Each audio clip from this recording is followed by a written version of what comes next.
오는 2029년에 개항할 가덕신공항이 세계 중추공항으로 자리잡기 위해 부산시가 제2활주로 추가 설치 계획을 처음 공개했습니다. 아울러 철도역 신설도 추진하기로 했습니다.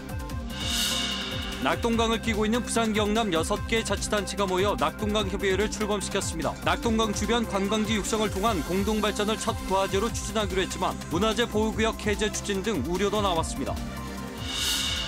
한동훈 국민의힘 비상대책위원장이 인물과 능력 위주라는 공천 기준을 언급했습니다. 현역 물갈이론이 우세한 부산 총선에도 적지 않은 영향을 미칠 전망입니다.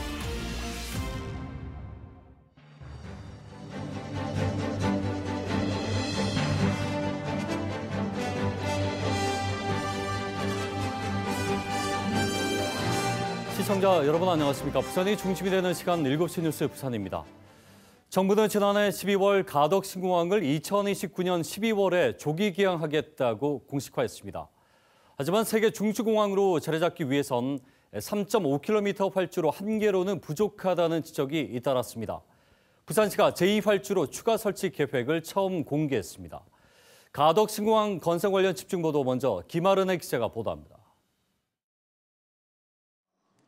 부산시가 공개한 미래 가덕신공항 모습입니다. 당초 계획과 달리 활주로 2개가 눈에 띕니다. 국토교통부 기본계획에서 밝힌 기존 활주로에 가덕도 최남단 쪽 제2활주로를 추가한 겁니다. 2040년 기준 가덕신공항이 국제노선 100개를 넘는 세계 50대 초거대 중추공항이 되려면 24시간 운영 가능한 활주로 2개가 필요하다는 게 부산시 설명입니다. 남북권이 새로운 경제 활력을 갖게 되면 이 제2활주로에 대한 필요성은 바로 제기가 될 거고, 제2활주로를 만드는 거는 제1활주로 공항을 만드는 것보다는 훨씬 쉬운 작업이고 또 돈도 그렇게. 부산시의 가덕신공항 2단계 구상안에 보면 여객터미널과 계류장, 활주로 등 공항시설당 303만 제곱미터를 확장합니다. 즉 3,500m짜리 제1활주로는 미주와 유럽 등 중장거리 노선에, 3,200m짜리 제2활주로는 국내와 아시아 등 단거리 노선에 각각 활용한다는 계획입니다.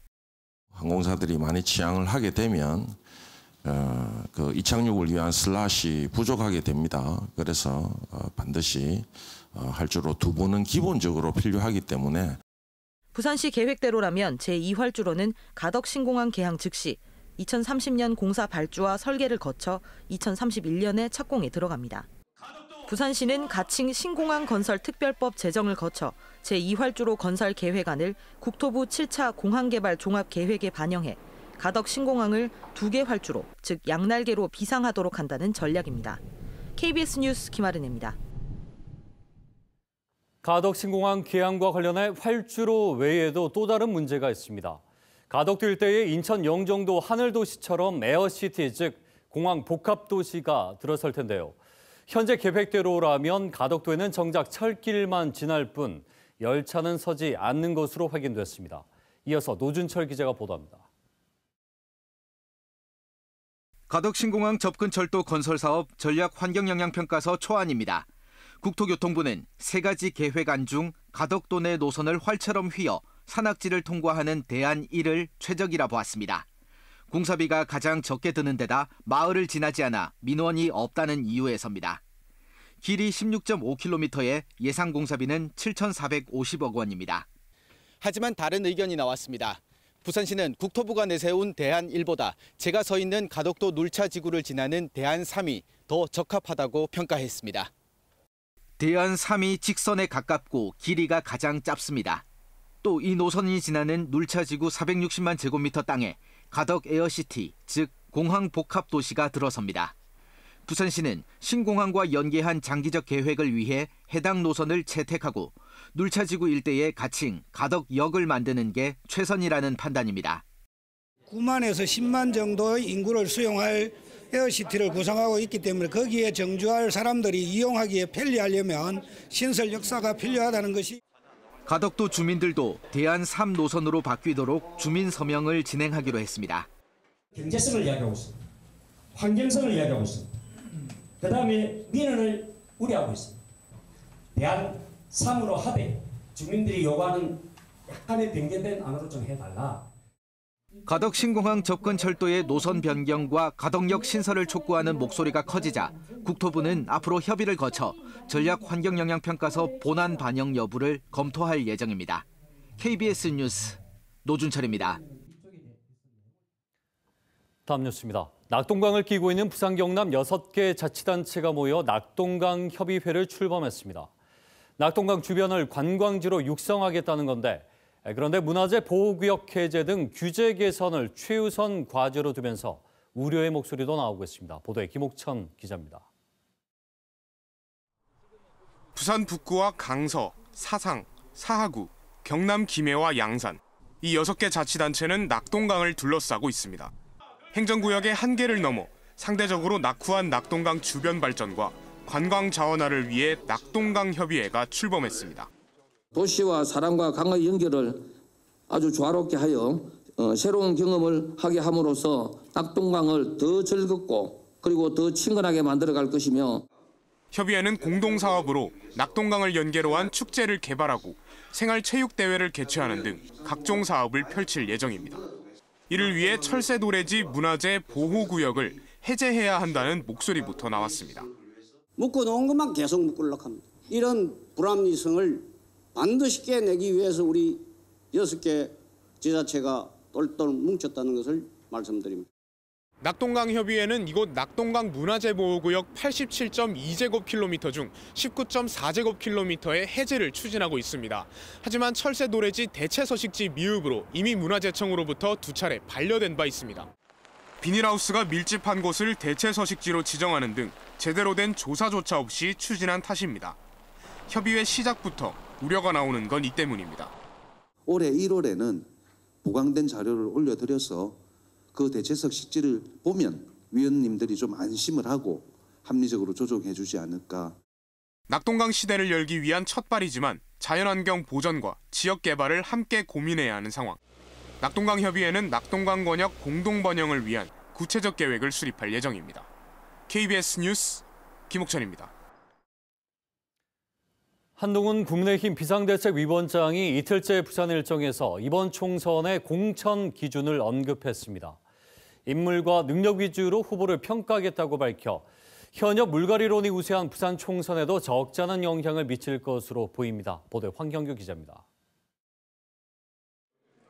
국민의힘 비상대책위원회는 부산 첫 현장 회의에서 4월 총선 후보자 공천 작업을 총괄할 10명의 공관위원 인선을 의결했습니다. 한동훈 위원장은 직접 공천을 챙기며 이길 수 있는 공천을 진행하겠다고 강조했습니다. 특히 부산 공천과 관련해선 설득력 있고 공정한 공천을 하겠다고 밝혔습니다. 한 위원장이 인물, 능력 위주의 공천 의지를 표명하면서 친윤, 다선의 중진 등 현역 물갈이론이 우세한 부산 공천 분위기에도 적지 않은 영향을 미칠 전망입니다. 어떤 방침, 예를 들어서 몇 선 이상은 나가라. 저는 그런 것은 상황에 따라 그렇게 일률적으로 말할 문제는 아니라고 생각해요. 국민의힘 비상대책위원회는 부산 현안과 관련해서도 세계 중추도시 추진에 필요한 것을 적극 지원하겠다고 밝혔습니다. 2월 국회에서 특별법이 통과될 수 있도록 여기 계신 모든 분들께서 많은 관심을 가져주시기를 당부드리겠습니다. 한 위원장도 지역 실정에 맞고 현실성 있는 격차 해소 정책을 마련하겠다고 밝히며 1박 2일 부산 일정을 마무리했습니다. KBS 뉴스 황현규입니다. 얼마 전 부산의 한 전직 구청장 딸이 투자 사기 혐의로 경찰에 입건됐다는 보도 전해드린 바 있는데요. 현재 100억 원대 투자 사기를 벌였다는 고소장이 접수돼 경찰이 수사 중입니다. 그런데 고소된 40대 여성은 피해자를 주거 침입으로 신고하거나 보복 협박하는 등 적반하장 태도를 보여 피해자들이 분통을 터뜨리고 있습니다. 보도에 최비지 기자입니다. 술병 등을 세척해 주류업체에 납품하는 사업에 투자하란 제안을 받은 피해자들. 정기적으로 수익금을 주는데 10%에서 20%의 수익률을 보장한다는 거였습니다. 긴가민가했지만 투자 제안을 한 40대 여성의 아버지가 부산에서 여러 차례 구청장을 지낸 사람이어서 믿었다고 했습니다. 아버지가 하시는 사업이고 남편은 국립대 교수라서 그 사업을 못 물려받기 때문에 자기가 며느리로서 그런데 꼬박꼬박 해주던 수익금 입금이 자꾸 미뤄지더니 연락이 끊기기 시작했습니다. 돈을 주기로 한 날 항상 집안에 일이 있고 가장 큰 게 심하면 부모님 사형을 당했다.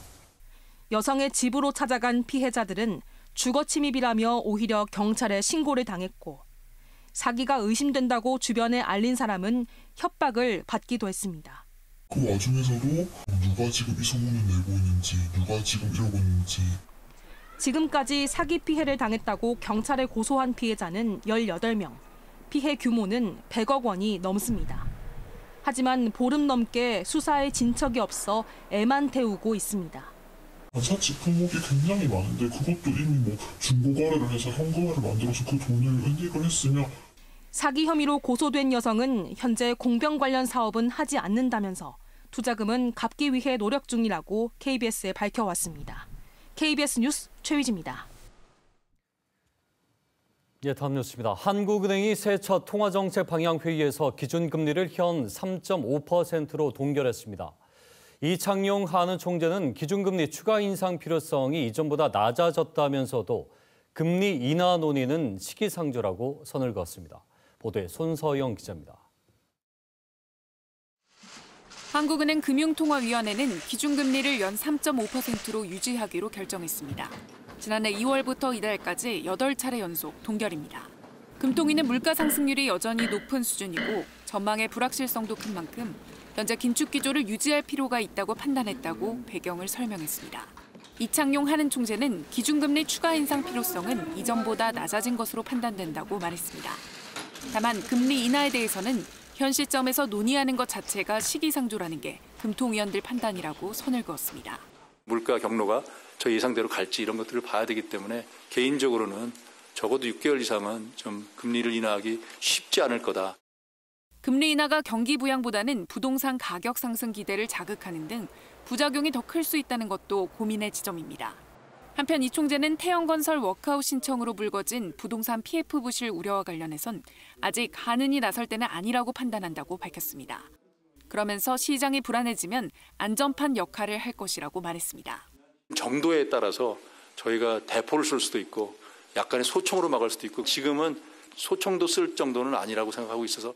한편 한국은행은 경제 상황 평가 보고서를 통해 올해 우리 경제가 수출을 중심으로 개선 흐름을 지속할 거란 전망을 내놨습니다.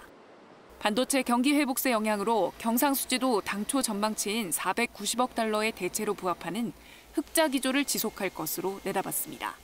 KBS 뉴스 손서영입니다. 미국 증권거래위원회가 비트코인 현물 상장 지수펀드 ETF의 상장을 승인했습니다. 11개 비트코인의 현물 ETF 거래가 현지 시각 내일부터 당장 가능해집니다. 워싱턴에서 이정미 특파원의 보도입니다. 미국 증권거래위원회가 비트코인 현물 상장지수 펀드 ETF의 상장과 거래를 공식 승인했습니다. 이번에 승인을 받은 비트코인 현물 ETF는 그레이스케일과 비트와이즈, 해시덱스 등 모두 11개입니다. 당장 현지 시각 내일부터 거래소에 상장돼 거래할 수 있습니다. 비트코인 현물 ETF는 비트코인을 직접 보유하지 않아도 기관과 개인 투자자들이 비트코인에 투자할 수 있도록 만든 금융상품입니다. 게리 겐슬러 미국 증권거래위원장은 그간 가상화폐 시장의 불법 거래 등을 이유로 현물 ETF에 반대 입장을 펴왔지만 세계 최대 자산운용사인 블랙록을 비롯해 10여 개 투자회사가 현물 ETF 상장을 신청하면서 곧 허용될 거란 기대가 커져왔습니다. 겐슬러 위원장은 성명을 통해 비트코인 현물 ETF의 거래를 승인하지 않은 이유가 적절하지 못하다는 지난 법원의 결정을 고려해 이번에 거래를 승인했다고 밝혔습니다. 그러면서 이번 결정은 비트코인을 보유한 ETF에 국한되며 암호화폐 자산증권에 대한 상장 기준을 승인할 의향은 없다고 덧붙였습니다. 또 비트코인 ETF 판매자가 공정하고 진실한 상품 정보를 제공해야 하는 건 물론 상장과 거래는 미국 내 등록된 증권거래소에서만 이뤄질 수 있을 거라고 보호 조치도 함께 발표했습니다. 가상화폐 업계에서는 현물 ETF가 승인되면 투자자와 투자자금이 유입돼 비트코인 가격이 오를 걸로 기대해왔습니다. 실제 증권거래위 발표 직후부터 비트코인 가격은 오름세를 보였습니다. 다만 기관 투자자들은 시장이 성숙해지지 않은 만큼 아직은 비트코인 현물 ETF 투자에 나서기는 어려울 거라는 분석이 우세합니다. 워싱턴에서 KBS 뉴스 이정민입니다. 1심에서는 무죄를 선고받았던 가습기 살균제 사건의 제조업체 대표들이 2심에서 유죄를 선고받았습니다. 2심 재판부는 업체가 당연히 가졌어야 할 안전성에 대한 의문도 없었고 또 검사도 제대로 안 했다며 1심 판결을 뒤집었습니다. 이 소식은 이재희 기자가 보도합니다. 가습기 살균제를 제조 판매한 홍지호 전 SK케미칼 대표와 안용찬 전 애경산업 대표, 서울고법은 업무상 과실치사 등 혐의로 기소된 두 전 대표에게 각각 금고 4년을 선고했습니다.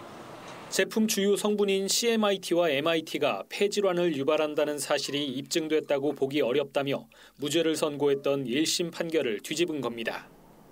2심 재판부는 이들 가습기 살균제 업체들이 어떠한 안전성 검사도 하지 않은 채 판매를 결정해 업무상 과실이 모두 인정된다고 밝혔습니다.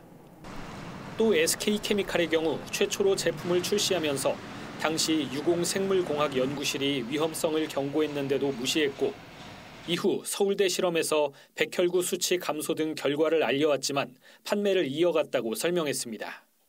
제품을 만들어 판매한 애경 등 업체들도 당연히 가졌어야 할 안전성에 대한 의무는 없었고 오히려 인체에 해가 없다는 허위 표시를 했다고 2심은 판단했습니다. 다만 재판부는 이들을 법정 구속하진 않았습니다. 앞서 2021년 1심은 피고인 전원에게 무죄를 선고했지만 검찰은 기업 책임자들에게 면죄부를 줬다며 항소했고 3년 가까이 항소심이 진행됐습니다. 가습기 살균제 피해 지원 종합 포털에 따르면 지난해 말 기준 지원 대상 피해자는 5,691명, 이 가운데 사망자는 1,262명입니다. KBS 뉴스 이재입니다. 국내 최대 해운 기업인 HMM 인수 우선 협상 대상자인 하림그룹이 현재 매각 협상을 진행 중입니다. 그런데 과연 하림그룹이 6조 원에 넘는 인수 자금을 조달할 수 있을지 우려의 목소리가 높습니다. 무리한 인수가 부실 경영으로 이어지면 국내 해운업과 또 부산항에도 적지 않은 타격이 예상됩니다. 보도에 장성기 기자입니다. 국내 1위, 세계 8위 규모로 부산항이 모항인 옛 현대상선 HMM. 인수 가격은 6조 4천억 원으로 현재 우선 협상자로 선정된 하림그룹과 매각 협상을 진행 중입니다. 문제는 하림의 자금 조달 능력입니다. 하림은 2조 원을 금융권 대출을 통해 조달하고 자회사인 페노션의 유상증자를 통해 3조 원을 마련할 것으로 예상됩니다. 또 페노션 자금과 투자 등을 받아 1조 4천억 원가량을 확보한다는 계획으로 알려졌습니다. 하지만 유상증자로 3조 원을 마련하려면 페노션 시가총액의 1.5배 수준의 신주를 발행해야 하는데 이례적이고 무리한 증자라는 지적입니다. 만약에 유상증자가 실패하면 그것을 인수를 누군가 해야 되거든요. 이런 여러 가지 부분들이 성공을 100% 전제했을 때 6조 4천억이 된다는 뜻인데 여기다 금융권으로부터의 막대한 대출을 받은 뒤 원금 상환에 대한 구체적 방안도 내놓지 않았습니다. 자기 자금 조달 비율이 30%가 채 안 되는 회사한테 팔아치우겠다고 하는 게 문제라는 겁니다. 이 정상이냐는 문제에 대해서 고민을 해야 된다는 거죠. 매각 이후 HMM이 페노션과 합병되는 등 인위적인 사업 구조 조정으로 인해 부실 경영이 이어질 경우 부산항도 함께 타격을 입을 것이라는 지적도 제기됐습니다.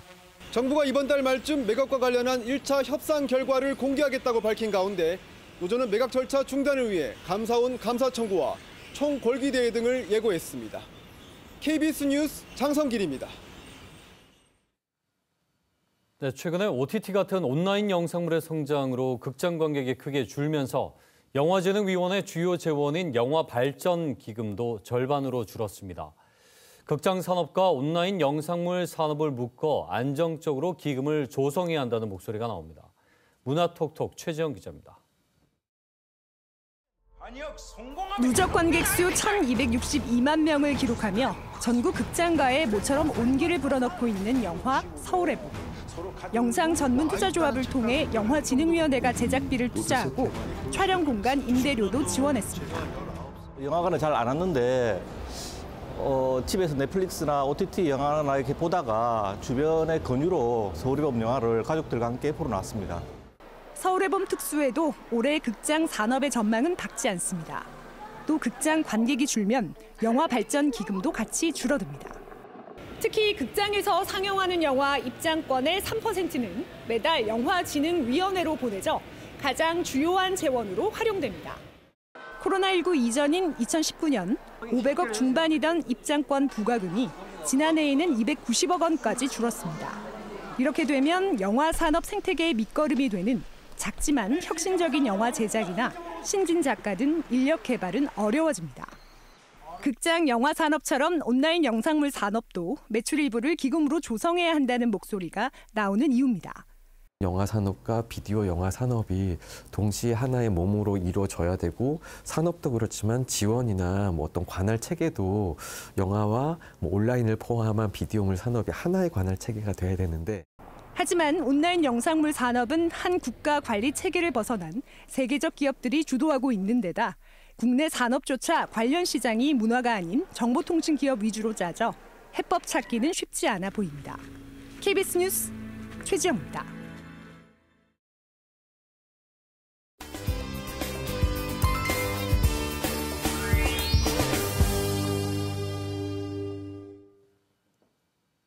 영화도시 부산의 수건 사업으로 8년 넘게 표류했던 부산 촬영소 건립이 오는 3월 드디어 공사에 들어갑니다.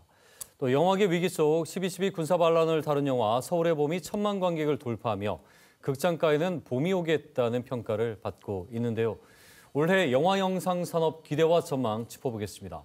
박기용 영화진흥위원회 위원장 저희 스튜디오에 모셨습니다. 예, 어서 오십시오. 네, 안녕하십니까. 참 우여곡절이었습니다. 드디어 이제 3월 그 터를 정한 지는 벌써인데 8년 만에 본궤도에 오르게 됐습니다. 네. 어떤 의미로 봐야 되겠습니까?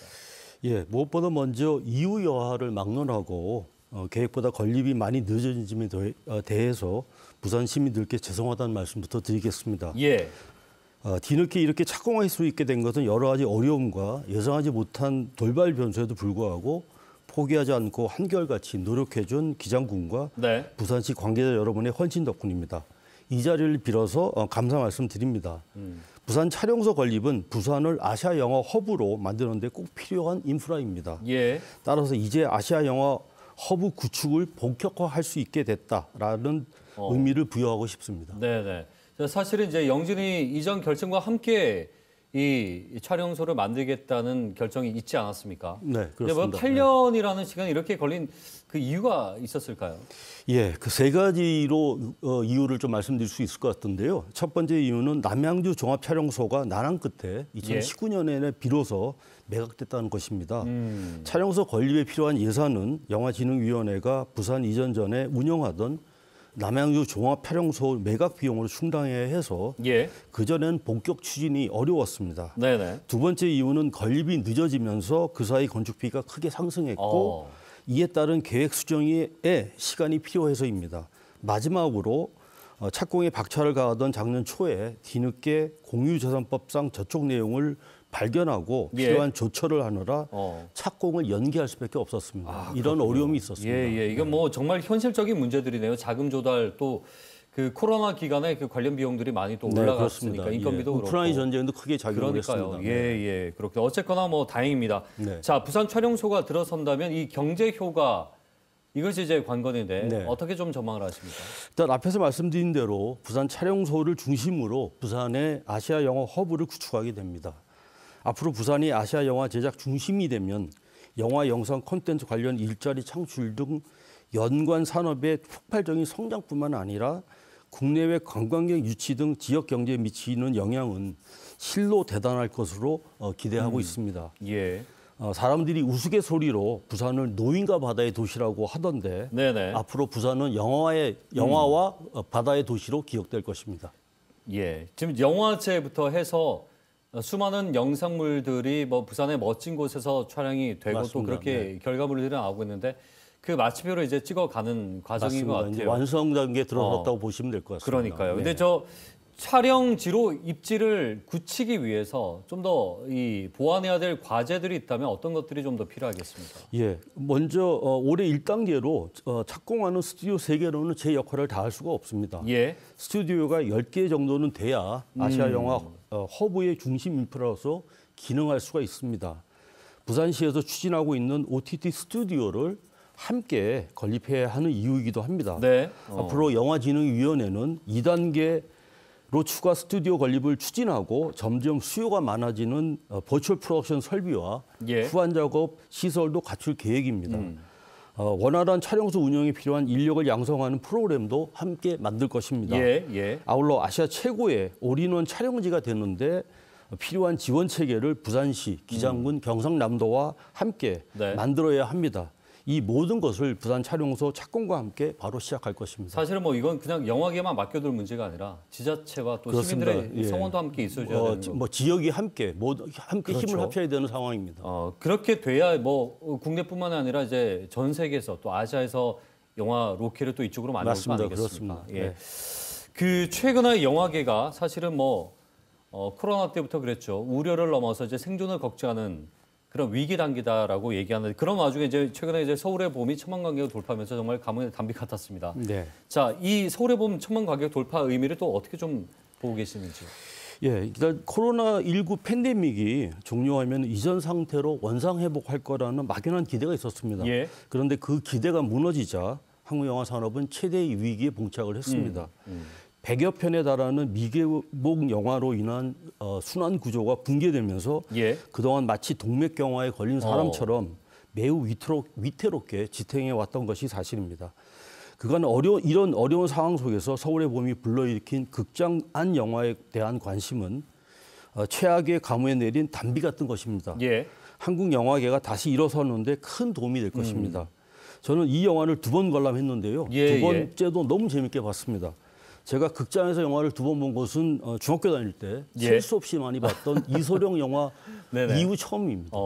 그러니까 그만큼 지금 사실 1000만 관객이 이전에는 심심찮게 나왔었는데 맞습니다. 최근에는 뭐 오랜만에 이렇게 나왔으니까 더 뭐 작년에 그 범죄도시 3가 1000만 관객을 동원하긴 했었는데요. 네.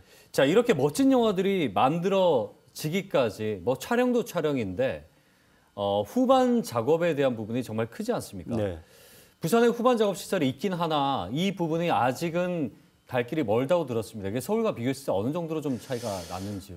아무래도 뭐 인력의 후반 작업을 시설을 운영하는 인력의 수준이 차이가 날 수밖에 없고요. 그거는 뭐 여러 가지 뭐 예산의 문제라든지 여러 가지 문제들이 작용을 해서 그런데요.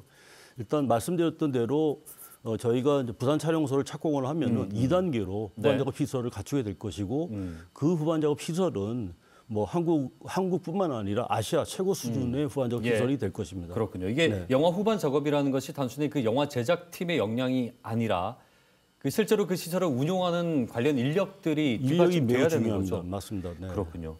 앞서도 잠깐 얘기했지만 최근에 뭐 OTT가 전 세계의 미디어 트렌드, 영화 영상의 방향을 바꿔가고 있습니다. 그래서 한국 영화도 당연히 위기라는 말이 어색하지 않을 정도인데 그 위기를 현재 좀 어떻게 좀 판단하고 계시고 또 방법은 뭘까요? 온라인 플랫폼이 빠르게 성장하면서 기존의 극장 플랫폼이 어려움을 겪고 있고 이로 인해서 제작이 크게 위축된 것이 사실입니다. 누구도 예상하지 못했던 코로나19 팬데믹을 거치며 많은 것이 급변했고 영화 관련 문화가 크게 바뀌었습니다. 영화에 대한 패러다임도 바뀌었습니다. 영화는 더 이상 극장에서만 보는 것이 아니게 되며 극장 안 영화와 극장 밖 영화로 이원화가 됐습니다. 정도의 차이가 있을 뿐 전 세계가 비슷한 상황입니다. 다만 고속 인터넷 보급률 때문에 한국에서의 OTT 영향력이 다른 나라에 비해서 훨씬 빠르고 커졌다 이렇게 볼 수 있습니다. 서비스 이제 접근성이 좀 더 맞습니다. 용이하니까. OTT를 원활하게 시청하기 위해서는 고속 인터넷이 필요하기 때문입니다. 하지만 서울의 봄이 보여준 것처럼 영화가 재미있으면 관객은 시간과 돈을 들여서라도 극장에 갑니다. 관객을 극장에 가게 하려면 강력한 동기부여가 필요하다는 것을 알 수 있습니다. 세상은 끊임없이 변화하고 있습니다. 시시각각 변화하는 세상에서는 새로운 것을 기꺼이 수용하는 것 말고는 다른 방법이 없다고 생각을 합니다. 극장 안 영화를 고수하는 동시에 영화의 영역을 적절히 확장해야 되는 이유이기도 합니다. OTT뿐만 아니라 앞으로 등장할 새로운 영상 콘텐츠들을 극장 밖 영화로 포섭하는 것이 필요합니다. 예. OTT 콘텐츠를 포함한 모든 영상 콘텐츠는 영화를 근간으로 하고 있기에 확장된 영화 범주 안에 편입하는 것이 맞습니다. 오징어 게임처럼 흥미로운 극장 밖 영화와 기생충 같이 우수한 극장 안 영화를 계속 만들어서 전 세계 관객을 확보해야 합니다. 그것이 한국 영화가 살 길입니다. 예. 자, 지금 쭉 말씀 들어보면 OTT 자체가 위기를 갖고 오긴 했습니다만 동시에 이제 기회가 될 수 있다는 새로운 것이고. 기회를 열었다고 생각을 합니다. 그렇죠. 그리고 그 미디어의 플랫폼과 상관없이 가장 중요한 것은 서울의 봄처럼 컨텐츠 자체가 이 경쟁력의 본질이 될 수 있다는 맞습니다. 거죠. 네. 알겠습니다. 지금 뭐 영화 발전 기금 부족이나 예산 삭감 여러 가지 문제가 있는데 좀 올 한 해도 영진이가 힘내서 잘 이겨나가면 좋을 것 같다는 생각이 드네요. 네, 그렇습니다. 끝으로 예. 좀 대책이 있다면 좀 짧게 한 말씀 들어볼까요? 예, 말씀하신 것처럼 한국영화계와 영화진흥위원회가 최대 위기를 겪고 있습니다. 극장 수익 감소와 영화 발전 기금 고갈로 매우 어려운 처지에 놓여 있는 것이 사실입니다. 위기 극복을 위해서 많은 고민과 여러 가지 논의를 하고 있는데 저는 위기는 또 다른 기회라고 생각합니다. 하지만 위기를 기회로 만들기 위해서는 강력한 혁신이 필요한 것이 사실입니다. 획기적으로 바뀌는 환경을 바탕으로 그간 누적된 여러 문제점들을 최대한 빨리 개혁해야 합니다. 알겠습니다. 골든타임을 놓치지 말아야 합니다. 예. 그 말씀 잘 들었습니다. 이게 지금 더 늦춰지기 전에 빨리 대처를 해야 된다는 것. 오늘 말씀 여기까지 듣겠습니다. 고맙습니다. 네, 감사합니다.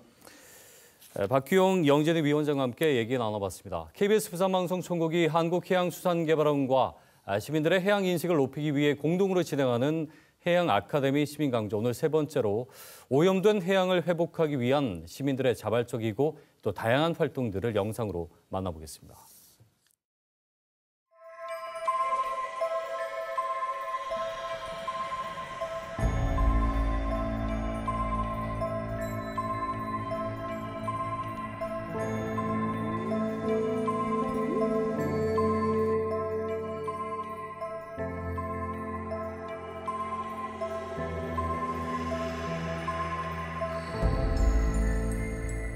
공공재인 해양. 그러나 심각해지는 해양오염 문제 등이 국내외 관심과 우려가 커지고 있습니다. 특히 우리의 생활환경과 밀접하다는 점 때문에 시민들의 관심도 높아지고 있는데요. 다양한 방법으로 해양 환경을 지키는 시민들의 모습 전해드립니다.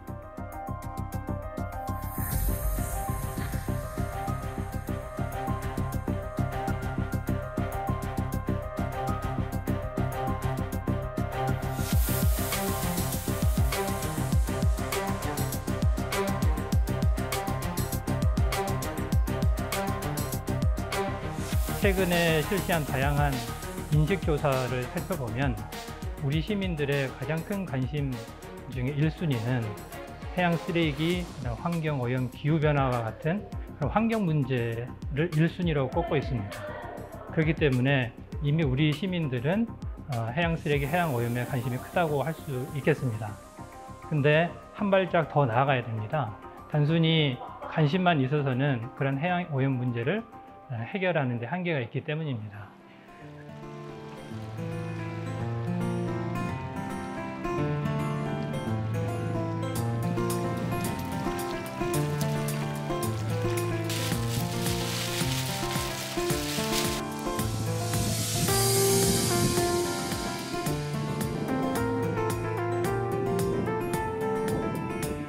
국가해양 쓰레기 모니터링은 해안에 있는 쓰레기가 얼마나 많은지, 어떤 종류인지, 어디에서 왔는지를 반복적으로 오랫동안 관찰하는 것입니다.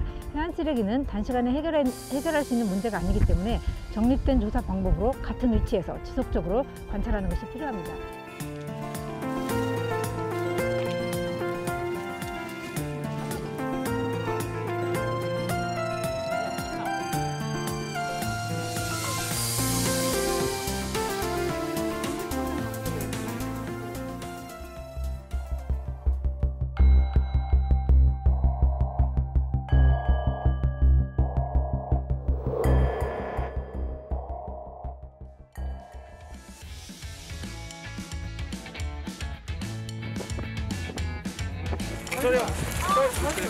네.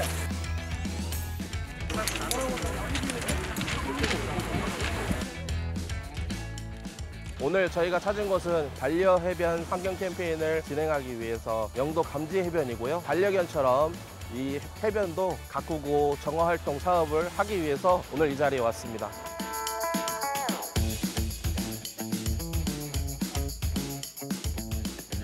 바다와 관련된 사업을 하고 있는 회사입니다. 해양 쓰레기 문제가 심화되고 있는 현재 시점에서 우리가 먼저 자발적으로 나서지 않으면 안 되겠다는 생각이 들어서 그래서 영도 감지 해변을 입양하게 되었고 지속적으로 정활동을 통해서 지역 사회와 가까운 회사가 되고자 하는 그 의미를 담아서 플라스틱을 줄이기 위하여 샴푸바를 사용합니다. 바닷속 친구들의 슬픈 이야기 들어보세요.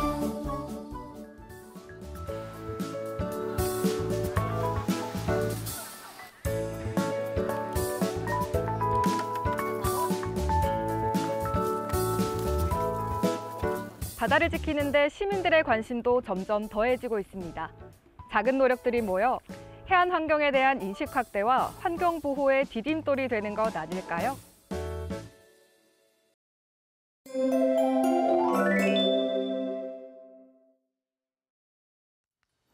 온화한 날씨가 이어지고 있습니다. 내일도 마찬가지로 추위로 인한 큰 불편함은 없겠습니다.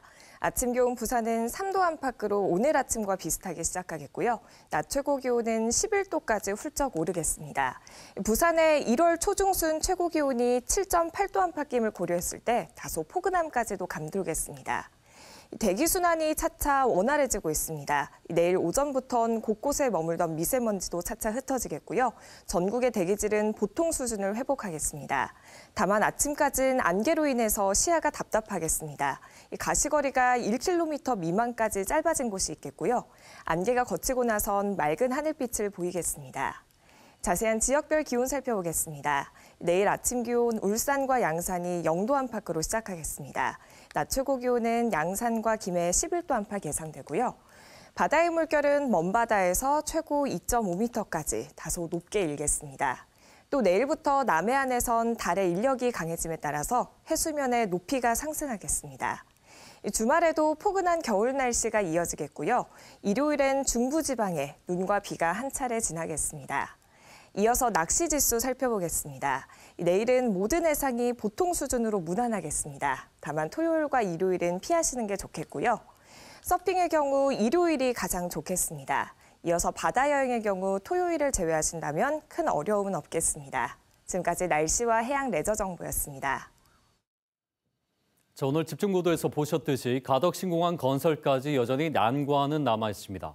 여객과 물류 수요 폭증을 감당할 수 있는 제2활주로 추가 설치와 접근 철도의 노선 변경과 가덕역 신설입니다.